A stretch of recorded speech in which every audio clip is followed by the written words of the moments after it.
خداوند یسوع مسیح کے بابرکت فضل اور نجات بخش نام میں آپ سب کی سلامتی ہے۔ ہم پچھلے 2 ہفتوں سے زبور کی کتاب کا مطالعہ کر رہے ہیں۔ ہم نے اس کے مختلف امور پر تبادلہ خیال کیا ہے۔ آج زبور کی کتاب کے سلسلے کے تیسرے سبق پر ہم پہنچ چکے ہیں۔ 13 اسباق کی یہ سیریز مارچ کے آخر تک اختتام کو پہنچے گی۔ اگر آپ نے ابھی تک مزامیر مقدسہ کے متعلق پچھلے اسباق پر غور نہیں کیا تو میرے یوٹیوب چینل پر ان کی ویڈیوز پڑی ہوئی ہیں، آپ وہاں جا کر انہیں سن سکتے ہیں۔ آئیے اس سے پہلے کہ آج ہم تیسرے سبق پر غور کریں جس کا عنوان ہے خداوند سلطنت کرتا ہے، اس سے پہلے کہ ہم اس پر تبادلہ خیال کریں، اپنی باتیں شیئر کریں جو خداوند کی طرف سے مجھے ملتی ہیں، تو آئیے ہم دعا کرتے ہیں۔ بحر و بر کے خالق اور مالک، ہماری زندگیوں کے بانی، ایک بار پھر خداوند ہم تیرے آگے سرنگوں ہیں۔ تیرے روح القدس کی رہنمائی چاہتا ہوں اپنے لیے اور سننے والوں کے لیے۔ خداوند تو ہم سب کے دلوں کو مائل کر تاکہ آج کا پیغام خداوند ہم سب کے لیے مؤثر ثابت ہو، اور خداوند ہم اسے اپنی زندگیوں میں اپنانے والے ہوں۔ مانگتا ہوں تیرے پیارے بیٹے اپنے خداوند یسوع مسیح کے وسیلہ سے، آمین۔ آئیے ہم اب آج کی جو خاص آیت ہے، حفظ کرنے کی آیت، زبور 93 اس کی پہلی آیت۔ خداوند سلطنت کرتا ہے، وہ شوکت سے ملبس ہے، خداوند قدرت سے ملبس ہے، وہ اس سے کمر بستہ ہے، اس لیے جہاں قائم ہے اور اسے جنبش نہیں۔ اس آیت میں ہمیں پتہ چلتا ہے کہ خداوند ہی تمام انتظامات کو سنبھالتا ہے۔ خداوند ہی وہ خدا ہے جو ہر طرح سے میری اور آپ کی رہنمائی کرتا ہے۔ خداوند میری اور آپ ہی کی نہیں بلکہ پوری کائنات کا خدا ہے، اور وہ اس کی رہنمائی کرتا ہے۔ ہر چیز جو اس دنیا میں پائی جاتی ہے اس کے نام سے آگے بڑھتی ہے۔ تو ہم جب آج اس کی سلطنت کے بارے میں سیکھنے جا رہے ہیں تو ہمیں پتہ ہونا چاہیے کہ اس کی سلطنت کی کوئی حدود نہیں ہے۔ اس کی سلطنت ابدی سلطنت ہے، اور اس کا پیار اور محبت تمام دنیا میں قائم ہے۔ تو آئیے ہم آج کے سبق کو شروع کرتے ہیں، اور ہم نے خداوند سے ہدایت مانگی کہ روح القدس کے ذریعے وہ ہماری رہنمائی کرے، اور یقیناً خدا آج ہماری اس میں رہنمائی کرے گا کہ ہم خداوند کی سلطنت کے بارے میں زیادہ سے زیادہ سیکھ سکیں۔ آج کے اس حوالہ جات میں زبور 8، زبور 100، زبور 97، زبور 75، زبور 105 کی پہلی 7 سے 10 آیات، غلطیوں 2 باب 26 سے 29، اور زبور 25 باب اور اس کی 10 آیت کا ہم مطالعہ کرنے چاہ رہے ہیں۔ تمام مضامین بنا کسی شعبے کے، اس میں کوئی شک نہیں ہے کہ خداوند کی حاکمیت کے بنیادی عقائد کو ظاہر کرتے ہیں۔ ہر زبور خداوند کی حاکمیت کو ظاہر کرتا ہے کہ وہ اس دنیا پر حکمران ہے۔ ہم دیکھتے ہیں کہ زبوروں کے سلسلے میں جب ہم دیکھ رہے ہیں تو وہی اس دنیا کو سنبھالتا ہے، وہی پوری دنیا کا بادشاہ ہے جو ہماری عدل اور انصاف کے ساتھ حکومت کرتا ہے۔ اس کے قوانین اور آئین اچھے ہیں، اور اس کو زندگی بخشنے والی ان میں قدرت پائی جاتی ہے، اور جو ان پر عمل کرتے ہیں خداوند انہیں یقیناً قدرت فراہم کرتا ہے۔ خداوند ایک منصف جج ہے جو اس بات کو یقینی بناتا ہے کہ دنیا منظم رہے، اور ایسا صادقوں کو بدلہ اور بدکاروں کو سزا دے کر کرتا ہے، مگر اپنے ارادے اور وقت کے مطابق، نہ کہ ہماری سوچ کے مطابق۔ اسرائیل کے ساتھ خدا کا عہد دنیا کو محفوظ بنانے میں ایک خاص کردار ادا کرتا ہے، کیونکہ اس کے عہد میں نجات کا اعلان پایا جاتا ہے۔ خداوند نے اسرائیل کو اپنی خاص مملکت کے طور پر اپنایا، تمام قوموں میں سے انہیں اپنے لوگ بنایا۔ خداوند چونکہ اپنے عہد میں وفادار ہے، اس لیے ان کی بے وفائی اور کھلی بغاوت کے باوجود اس نے اپنے گلہ کی دیکھ بھال کی۔ اسی طرح سے خداوند کی خود مختار دنیا کو مضبوطی سے قائم اور محفوظ بناتی ہے۔ زبوروں کے مصنفین چاہتے ہیں کہ زبوروں کو پڑھنے والے اس بنیادی سچائی کو سمجھ جائیں، اس نظریہ کے ساتھ جو روشنی کی نار کی طرح ہے۔ وہ چاہتے ہیں کہ ہم اپنے خدا کی یکسوئی سے خدمت کریں۔ تو آج جب ہم ان زبوروں کے سلسلے میں دیکھتے ہیں تو یقیناً ہمیں خوشی ہوتی ہے۔ دیکھیں، زبور پوری دنیا میں خدا کی حاکمیت کا اعلان کرتے ہیں۔ ہر طریقے سے ہمیں پتہ چلتا ہے کہ اس زمین پر کس کا حکم چلتا ہے، اس زمین پر کون حکمران ہے، اور اس سیارے پر رہنے والے لوگ، ہر بشر اس کی حکمرانی میں اس کے تابع ہیں۔ اگرچہ بہت سے لوگ، بہت سی حکومتیں خدا کی حاکمیت کو قبول نہیں کرتی، کیونکہ وہ اپنے طور پر سمجھتے ہیں کہ ہم اس دنیا کے حاکم ہیں، یا کسی نہ کسی طریقے سے وہ خدا کے خلاف بغاوت کرتے ہیں۔ آپ نے قوموں کو دیکھا، آپ نے حکومتوں کو دیکھا کہ وہ کس طرح خدا کے خلاف بغاوت پر آمادہ ہوتے ہیں۔ لیکن خدا کے پاس پوری دنیا میں ایسے لوگ پھر بھی موجود ہیں، بہت سے ایسے لوگ موجود ہیں جو اس کے عہد پر قائم ہیں۔ اگر آپ بائبل کا مطالعہ کریں تو آپ کو پتہ چلے گا کہ ہر دور میں کچھ لوگ خدا کے ساتھ وفادار رہے، اگرچہ ان کی تعداد بہت کم تھی۔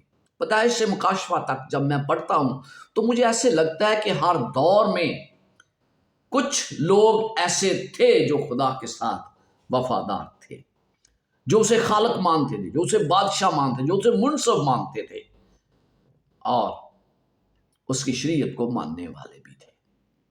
تو ہمیں پتہ چلتا ہے کہ خدا کے ساتھ اتنے لوگ وفادار۔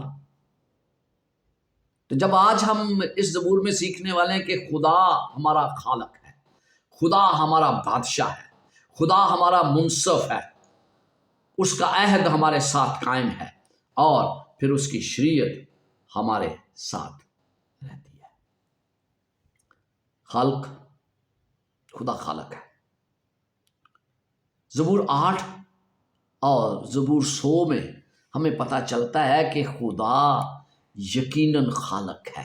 کیا خدا پوری دنیا کا خالق اور مالک ہے؟ دیکھیں، وہ دنیا کے وجود میں آنے سے پہلے موجود تھا، تو ازل سے ہے۔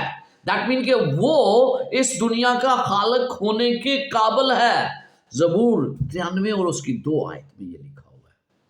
پھر ہم دیکھتے ہیں زبور 79 اس کی 11واں آیت میں لکھا ہے، خدا دنیا کی ملکیت ہے کیونکہ اس نے اسے خلق کیا ہے۔ پھر ہم زبور 102 اس کی 25 سے 27 آیت میں پڑھتے ہیں، دنیا کے خاتمے کے بعد بھی اس کا وجود باقی رہے گا۔ پھر ہم دیکھتے ہیں زبور 29 باب اور اس کی 5 سے 8 آیات کہ وہ فطرت پر حکمرانی کرتا ہے۔ پھر ہم زبور 115 اس کی 2 سے 4 آیت میں پڑھتے ہیں، وہ کسی بھی قوم کے خدا سے بڑا ہے، کیونکہ دوسری قوموں کے خدا جو ہیں وہ ہاتھ کے بنائے ہوئے خدا ہیں، نہ کہ اس کی قدرت کے ساتھ۔ وہ نہ دیکھتے ہیں، نہ سنتے ہیں، نہ کچھ کر سکتے ہیں، لیکن ہمارا خدا ان سب سے بڑا خدا ہے۔ پھر لکھا ہے تخلیق خدا کے جلال کا اعلان کرتی ہے، زبور 8 باب اس کی 1 آیت اور 19 باب اور اس کی پہلی آیت میں خدا کے جلال کا اعلان کرتی ہے۔ جلال کا کیا مطلب ہے؟ وہ تمام چیزوں سے اعلیٰ ہے۔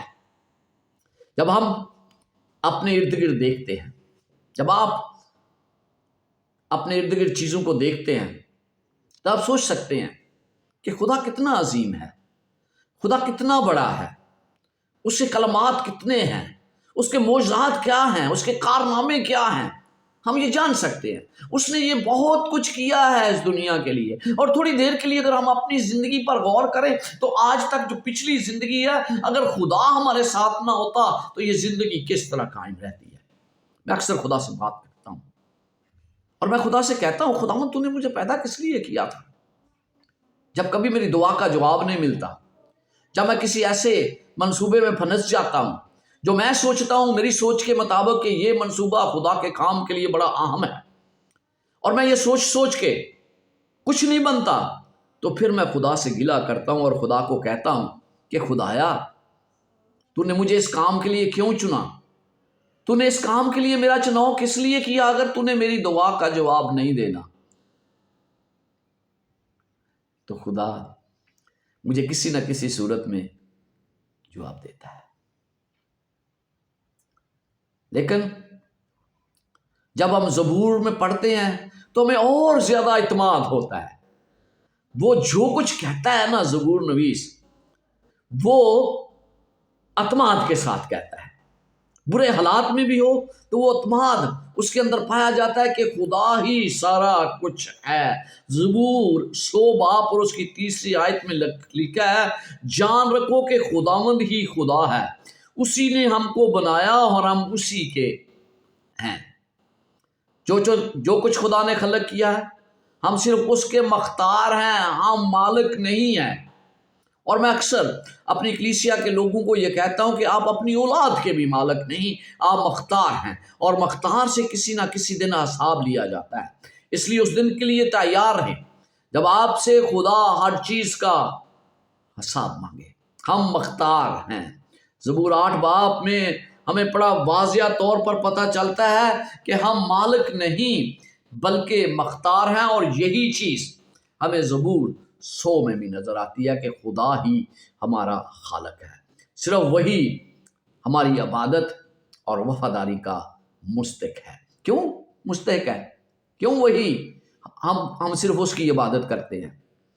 اس لیے کیونکہ اس نے ہمیں خلق کیا ہے، اور اس کے ساتھ ساتھ وہ ہمارا نجات دہندہ بھی ہے. جب آپ دیکھتے ہیں نا عبادت کے متعلق، خالق کی ہمیں عبادت کرنی چاہیے. جب آپ عبادت کے متعلق سوچتے ہیں تو اس بات کو ہمیشہ یاد رکھیں کہ عبادت ایک ایسی چیز ہے جو خدا نے نہیں ہمیں دی، انسان خدا کو وہ دیتا ہے.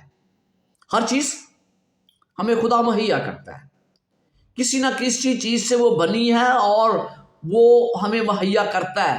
لیکن عبادت ایک ایسی چیز ہے جو آپ خدا کو دیتے ہیں. جب آپ اس کی عبادت کرتے ہیں تو اس کا یہ مطلب نہیں کہ خدا مجھے دوسرے لوگوں سے اعلیٰ بنا دیتا ہے، نہیں، بلکہ خدا مجھے جس مقام پر ہوں اس سے بہتر بنا دیتا ہے. عبادت جب آپ کرتے ہیں تو آپ کی حالات بدل جاتے ہیں، آپ یقیناً خدا کے قریب ہو جاتے ہیں.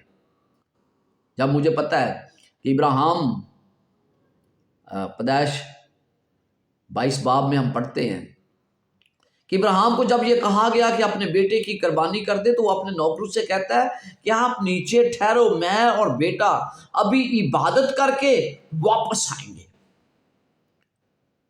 اس کو کیسے پتا تھا؟ بیٹے کی تو قربانی مانگی، لیکن وہ یہ جانتا تھا کہ اگر میں نے خدا کے حکم کو مانا، اس کی عبادت کی، تو وہ کسی اور شکل میں مجھے بیٹا عطا کر دے گا، کیونکہ اس کے ساتھ بڑے وعدے وہ بستہ تھے. عبادت کے متعلق آپ اگر سوچنا چاہتے ہیں تو آپ دیکھیں ایوب پر مصیبت اور مصیبت پر آئی، لیکن اس نے کیا کیا؟ اس نے آخر میں خدا کی عبادت کی، خدا کی شکر گزاری کی. جو کچھ ہوا اس کو بھول کر وہ خدا کی عبادت کرتا ہے. تو وہ ہمارا خالق، بادشاہ، ہمارا منصف، تو کیا ہمیں اس کی عبادت نہیں کرنی چاہیے؟ اور پھر آپ دیکھتے ہیں کہ ایوب کو تمام کچھ لٹا دیا گیا. خدا اگر آپ اس کی عبادت کرتے ہیں تو جو کچھ آپ کا کھو گیا نا وہ کسی اور صورت میں آپ کو مل جائے گا. اعتماد رکھیں. ایک عورت یسوع مسیح کے پاس آتی ہے اور کہتی ہے کہ میری بیٹی بیمار ہے. تو یسوع مسیح کہتا ہے میں اسرائیل کی کھوئی ہوئی بھیڑوں کے علاوہ کسی کے پاس نہیں آیا. تو وہ عورت کیا کہتی ہے؟ وہ اس کی عبادت کرتی ہے، عبادت کرتی ہے۔ لیکن ایک بات یاد رکھیے، عبادت میں آپ کی پوزیشن کیا ہے بڑا میٹر کرتی ہے۔ وہ جھک کر خدا کی عبادت کرتی ہے، جھک کر خدا کی عبادت کرنا ایک معنی رکھتا ہے۔ جب آپ مجوسیوں کے بارے میں پڑھتے ہیں تو کیا پڑھتے ہیں؟ انہوں نے جا کر جھک کر اسے سجدہ کیا۔ ہیرودیس کی عبادت جس طرح کی وہ اس کی عبادت کرنا چاہتا تھا، اس میں بڑا فرق ہے۔ تخت پر بیٹھے ہوئے آپ عبادت نہیں کر سکتے ہیں، جھک جائیں اس کے سامنے۔ آپ کی پوزیشن اس کی عبادت کے قریب ہونی چاہیے، سجدہ ریز اس کے سامنے ہو جائے۔ اور کبھی بھی بیٹھ کر، تخت پر بیٹھ کر ہیرودیس اس کی عبادت نہیں کر سکتا تھا۔ ہمیں اپنے آپ کو جھکانا ہے۔ پھر ہم زبور 97 میں پڑھتے ہیں کہ وہ بادشاہ ہے، کہتا ہے خداوند سلطنت کرتا ہے، زمین شادمان ہو، بے شمار جزیرے خوشی منائے۔ زبور نویس خدا کو ایک بادشاہ کے طور پر پیش کرتا ہے جو عزت، عظمت اور طاقت سے ملبس ہے، روشنی نے اسے ڈھکا ہوا ہے۔ زبور 104 اس کی 2 آیت میں لکھا ہے۔ زبور کے مطابق خدا کو بادشاہ کیوں قرار دیا گیا ہے، کیوں اس کو ہم بادشاہ کہتے ہیں؟ زبور 149 اس کی 2 آیت میں لکھا ہے کیونکہ وہ ہمارا خالق ہے۔ زبور 74 باب اور اس کی 12 آیت میں لکھا ہے کیونکہ وہ ہمارا نجات دہندہ ہے۔ زبور 96 اور اس کی 10 آیت میں لکھا ہے کیونکہ اس نے زمین کو قائم کیا ہے۔ زبور 98 اور اس کی 3 آیت میں لکھا ہے کیونکہ وہ رحیم ہے۔ زبور 97 اس کی 2 آیت میں لکھا ہے کیونکہ وہ کامل ہے۔ زبور 148 میں لکھا ہے کیونکہ وہ حمد و ستائش میں زمین اور آسمان کو متحد کرتا ہے۔ ساری زمین کا بادشاہ ہے، انصاف والا، رحم کرنے والا، اور اسی کے ساتھ بادشاہ انصاف اور رحم کرنے والا ہی اس دنیا پر حکومت کر سکتا ہے۔ لیکن اس کے باوجود بہت کم لوگ اس کی حاکمیت کو قبول کرتے ہیں، تاہم اس کے شاگرد اس کے راست فیصلوں سے خوش ہوتے ہیں۔ اگر آپ اس کے شاگرد ہیں تو یقیناً آپ اس سے خوش ہوں گے، اس لیے کہ وہ راست باز ہے، انصاف کرتا ہے۔ ایمان کے ذریعے خدا کے لوگ مسیح کی نجات بخش خدمت کے ذریعے خدا کی بادشاہی کے قیام میں خوشی مناتے ہیں اور اس کی دوسری آمد پر بادشاہ کے ساتھ پایہ تکمیل تک پہنچنے کے منتظر ہیں۔ جو خدا کے لوگ ہیں وہ اس کی پرستش کرتے ہیں، اس کی نجات کے منصوبے کو سمجھتے ہیں، اور وہ وقت آتا ہے جب وہ اس کے آنے کی دوسری آمد میں بھی اس کے ساتھ ہوں گے اور اس کے ساتھ خوشی منائیں گے، اور اس دن کے انتظار میں ہیں خدا کے لوگ کہ یہ تمام کچھ پایہ تکمیل تک پہنچے۔ پھر ہم نے ایک اور چیز پڑھی کہ خدا منصف ہے، یعنی انصاف کرنے والا ہے۔ تھوڑی دیر کے لیے سوچئے، زبور 75 میرے ساتھ نکالیے۔ خود مختار بادشاہ ہونے کے ناطے خدا شریعت دینے والا اور جج ہے، وہ منصف ہے۔ زبور 75 میں عدالت کے متعلق ذکر کیا گیا ہے اور یہ بتایا گیا ہے کہ اس کے فیصلے کتنے منصفانہ ہوتے ہیں۔ جب میں یہ بات کر رہا ہوں، اگر آپ اس کا ٹائٹل دیکھیں زبور 75 کا، تو آپ کو پتہ چلتا ہے کہ یہاں پر لکھا ہے خدا منصف ہے۔ جب خدا منصف ہے تو وہ پہلی آیت میں کیا کہتا ہے؟ خدا ہم تیرا شکر کرتے ہیں، ہم تیرا شکر کرتے ہیں کیونکہ تیرا نام نزدیک ہے، لوگ تیرے عجیب کاموں کا ذکر کرتے ہیں۔ کیا مطلب؟ زبور نویس عدالت کے بارے میں بات کرنے سے پہلی ہی آیت میں خدا کا شکر کیوں کرتا ہے؟ کیوں مجھے خدا کا شکر کرنا چاہیے؟ خدا کی عدالت کی وجہ سے، کیونکہ ہم میں سے جو خدا پر بھروسہ کرتے ہیں انہیں عدالت سے ڈرنے کی ضرورت نہیں ہے۔ عدالت ان کے لیے خوشی کا باعث ہے۔ کیوں ان کے لیے عدالت خوشی کا باعث ہے؟ کیونکہ خدا نے ان کے گناہوں کو معاف کر دیا ہے، اور جب خدا نے گناہوں کا معاف کر دیا ہے تو وہ اس دنیا سے چھٹکارا چاہتے ہیں، وہ خدا کے ساتھ رہنا چاہتے ہیں۔ اور پھر ہمارا بھروسہ اس پر ہے۔ ہمارا بھروسہ اس پر کیوں ہے؟ کیوں ہم اس پر مکمل بھروسہ کرتے ہیں؟ کیونکہ وہ ہمارا وکیل ہے، وکیل، اور اس کے ساتھ ساتھ ہمارا مقدمہ جیتنے والا وکیل۔ آئیے یعقوب 2 باب اور اس کی 13ویں آیت پڑھتے ہیں۔ یہاں پر ہمیں بڑا واضح طور پر پتہ چلتا ہے کہ وہ کس طرح ہمارا وکیل ہے۔ لکھا ہے بائبل مقدس میں، کیونکہ جس نے رحم نہیں کیا اس کا انصاف بغیر رحم کے ہوگا، رحم انصاف پر غالب آتا ہے۔ کیونکہ وہ ہمارا وکیل ہے، اس لیے وہ رحم کے ساتھ آگے بڑھتا ہے، اور اس نے کبھی آج تک کوئی مقدمہ نہیں ہارا۔ پہلا یوحنا 2 باب اور اس کی پہلی آیت میں لکھا ہے، اے میرے بچوں، یہ باتیں میں تمہیں اس لیے لکھتا ہوں کہ تم گناہ نہ کرو، اور اگر کوئی گناہ کرے تو باپ کے پاس ہمارا ایک مددگار موجود ہے، یعنی یسوع مسیح راست باز۔ اس لیے وہ خدا کا شکر کرتا ہے کیونکہ خدا موجود ہے۔ پھر دوسری آیت میں زبور 75 اس کی دوسری آیت میں ہمیں بتایا گیا ہے کہ منصف نے انصاف کا ایک وقت مقرر کیا ہے۔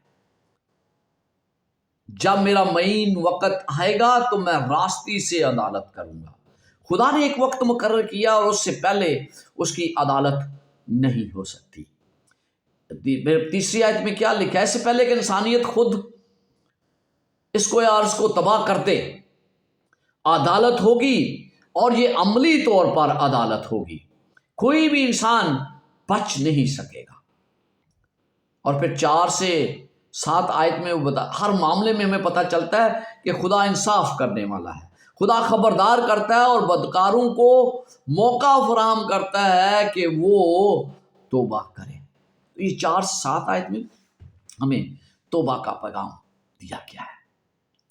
اور پھر فیصلے کے اختتام پر خدا اپنے غضب کا پیالہ جو اس کی آفتوں سے بھرپور ہوگا وہ اس زمین پر انڈھیلے گا، اور اس کی وجہ سے بدکاروں کا خاتمہ ہو جائے گا۔ پھر ہم 9ویں آیت میں پڑھتے ہیں، اس وقت خدا کے لوگ اس مزید دنیا پر موجود ہوں گے، یعنی اس کا بقیہ موجود ہوگا، وہ خدا کی حمد کرے گا کیونکہ اس کی عدالت کا وقت آ گیا ہے۔ یہ اس لیے ان کی عدالت لی، خدا کی اس عدالت کی وجہ سے خوش ہیں۔ آخرکار تمام نافرمان گناہگار ہمیشہ کے لیے تباہ ہو جائیں گے، اور راست باز ہمیشہ زندہ رہیں گے۔ یہ 10ویں آیت میں ہمیں بتایا گیا ہے۔ تو جب منصف ہمارا ہے تو پھر یقیناً ہم کامیاب ہوں گے۔ پھر خدا نے ہمارے ساتھ عہد باندھا ہے۔ جب میں عہد کی بات کرتا ہوں تو ہمیں پتہ چلتا ہے کہ خدا نے اپنے عہد کو کس طرح قائم رکھا ہے۔ یہ یقین دہانی کہ خدا کے لوگوں کو عدالت میں بری ہونے کی یقین دہانی ہونی چاہیے۔ انہیں پتہ ہے کہ وہ اس کی عدالت سے بری ہو جائیں گے، اس عہد پر مبنی ہے جو خدا نے ان کے ساتھ قائم کیا ہے۔ خدا نے ہمیں بڑے واضح طور پر زبور 105 میں بتایا ہے کہ اس کا عہد ابدی ہے۔ زبور 7 باب اور اس کی 6 آیت میں لکھا ہے، اے خداوند اپنے قہر میں اٹھ، میرے مخالفین کے غضب کے مقابلہ میں تو کھڑا ہو جا، اور میرے لیے جاگ، تو نے انصاف کا حکم تو دے دیا ہے۔ اس نے اپنا عہد ابراہیم اور اسحاق کے ساتھ باندھا۔ زبور 105 اور اس کی 9 آیت میں ہمیں پتہ چلتا ہے یہ عہد خداوند نے اپنے لوگوں کے ساتھ باندھا، ابراہیم کے ساتھ۔ اس عہد کو خدا نے بڑے واضح طور پر برملا باندھا کہ وہ اس کے لوگ ہوں گے، اور اسرائیل اس کی ایک قوم ہوگی، یعنی اس کی نسل جو ہے وہ اس کے ساتھ رہے گی۔ جب ہم 9ویں آیت میں پڑھتے ہیں تو لکھا ہے، خداوند یعنی کلام کو اس نے 1000 پشت کے لیے فرمایا، اس عہد کو جو اس نے ابراہیم سے باندھا، اس عہد کو جو اس نے ابراہیم سے باندھا۔ اور اس کے بعد آپ کیا دیکھتے ہیں؟ 10 اور 11 آیت میں ہمیں کیا پتہ چلتا ہے؟ اور اس کو اس نے یعقوب کے لیے آئین یعنی اسرائیل کے لیے ابدی عہد ٹھہرایا اور کہا کہ میں کنعان کا ملک تجھے دوں گا کہ تمہارا موروثی حصہ ہو۔ یہاں پر آپ کیا دیکھتے ہیں؟ اس نے یعقوب کے ساتھ اس عہد کی تصحیح کی جو اسرائیلی ہیں۔ پھر وہ زبور 105 12 سے 15 آیت میں کہتا ہے کہ اگرچہ یہ تھوڑے سے تھے لیکن میں نے ان کی حفاظت کی ہے۔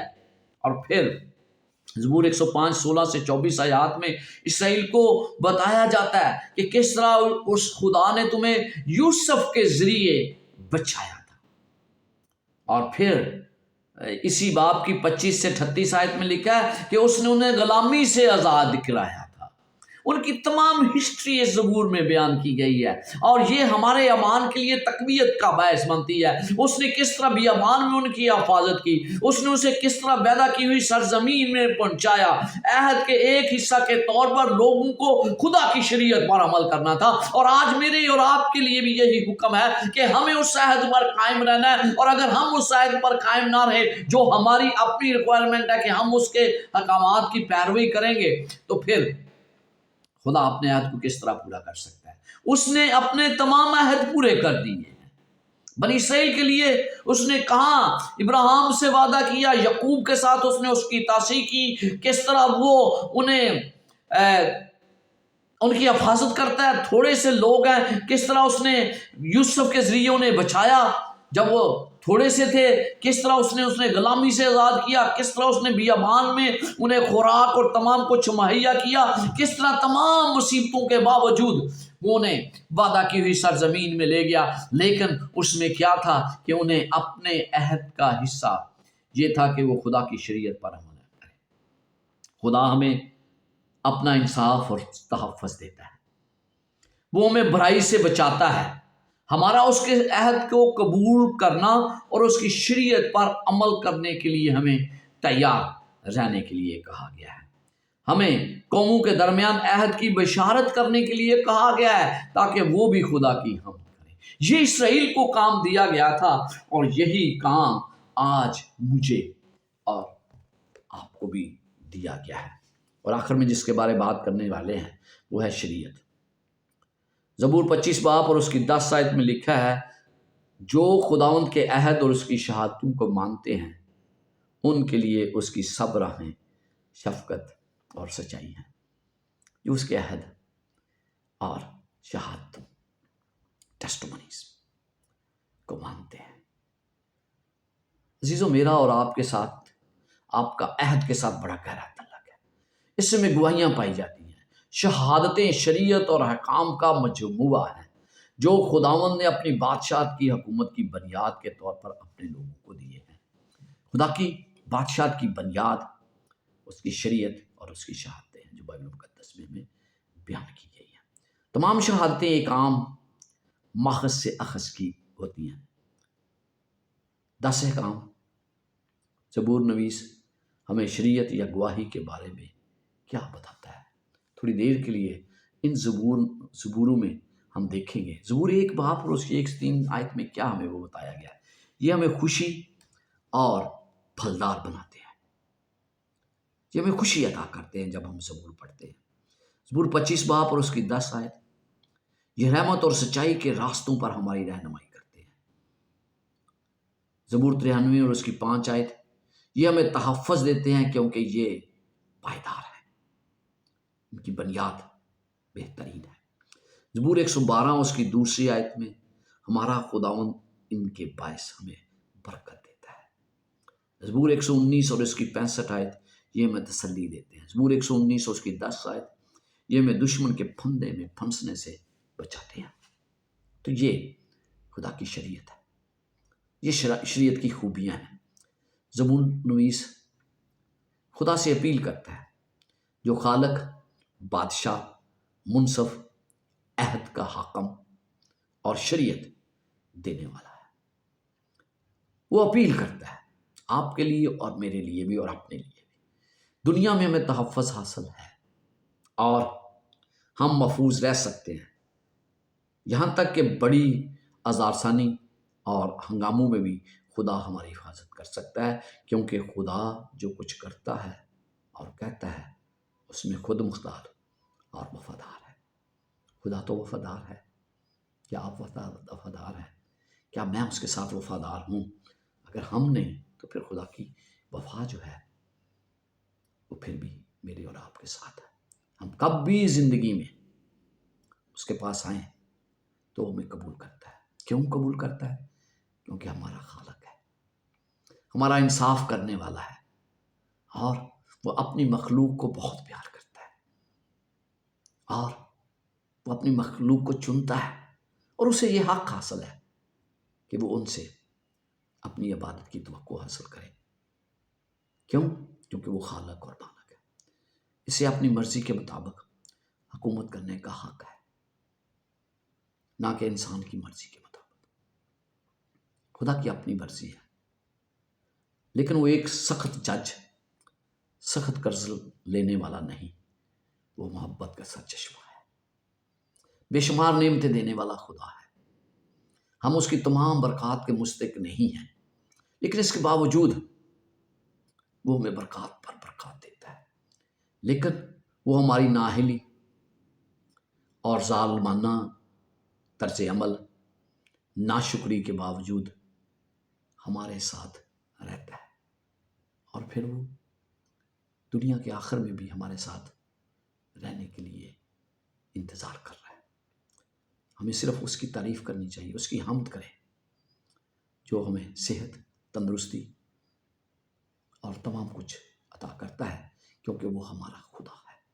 تو آئیے یوں ہی آج ہم اس کے بارے میں ہم نے سیکھا کہ خدا کس طرح ہمارا خالق ہے، کس طرح وہ بادشاہ ہے، کس طرح وہ منصف ہے، کس طرح اس نے عہد اپنا ہمیشہ پورا کرتا ہے، اور اس نے آج ہمارے ساتھ بھی عہد باندھا ہوا ہے کہ وہ دوسری آمد میں آ کر ہمیں اپنے ساتھ لے جائے گا، اور وہ کس طرح ہمیں اپنے عہد کو پورا کرنے کے لیے قوت دیتا ہے جب ہم اس کے احکامات پر عمل کرتے ہیں۔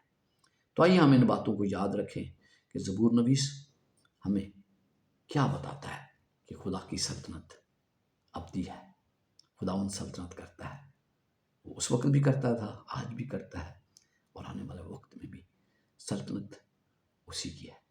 خداوند آپ کے ساتھ اور آپ کو برکات سے نوازے، آمین۔